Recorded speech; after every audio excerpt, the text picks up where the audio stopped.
আহ, জীবনে আসলে ভরপুর এনার্জি দরকার, একদম ভরপুর। যে কটা দিন বেঁচে থাকা, যে যতটুকু অনুভব ততটুকু অনুভব নিয়ে প্রপারলি বেঁচে থাকা, একদম কালারফুল লাইফ, তবেই জীবনকে জীবন মনে হয়।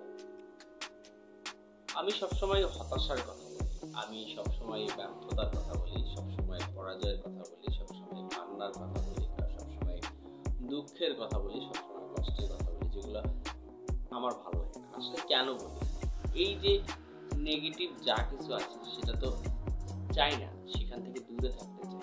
দ্যাটস ওয়াই এই টোটাল ফ্যাক্টগুলো যে অ্যাভয়েড করতে চাওয়ার যে প্রবলেম, সেটা আসলে আমাকে কোন দিকে নিয়ে যায়। আমাকে কি আহ, আমি সবসময় বলছি যে ভালো লাগছে না, ভালো লাগছে না, সবসময় বলছি সামথিং রং, সামথিং রং। সবসময় যা দেখছি চারপাশে কোনো একটা জায়গা থেকে খটকা লাগছে, কেন এমন, কেন এমন, কেন আরো পজিটিভ কেন হচ্ছে না।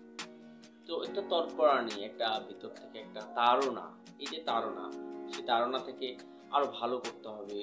এটা হচ্ছে না, এটা হচ্ছে না, বা আসলে আদৌ কি, এই যে টোটাল ফ্যাক্ট, টোটাল যা চিন্তা, সেই চিন্তার জায়গা থেকে যদি দেখি আমি, তাহলে একটা জিনিস স্পষ্ট, যে আসলে একটা দোদুল্যমানতা আছে, শুধু আমার মধ্যে আছে। আমি সেটা মেনে নিচ্ছি যে আমার মধ্যে একটা দোদুল্যমানতা আছে, এবং এই দোদুল্যমানতা কিন্তু অনেকের মধ্যে আছে। আমাদের অনেকের মধ্যে এই দোদুল্যমানতা আছে। আসলে আমরা কোনো একটা জায়গা থেকে, মানে সম্পূর্ণ না, পরিপূর্ণ না, আসলে সম্পূর্ণ না বলেই কিন্তু আমাদের এই তর্কয়ানি, অসম্পূর্ণ বলেই কিন্তু আমাদের ভিতরে এই ছটফটানিটা কাজ করে। সো সেটাই রিলিজিয়ন বলেন বা আদার্স যে ফ্যাক্ট আছে, যে ম্যাথোলজি, যে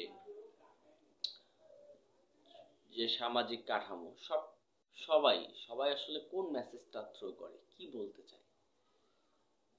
ফের দেখা হবে নতুন কোনো গান, গল্প, কবিতা অথবা জীবনের কোনো গল্প। সে পর্যন্ত ভালো থাকবেন সবাই। আল্লাহ হাফেজ।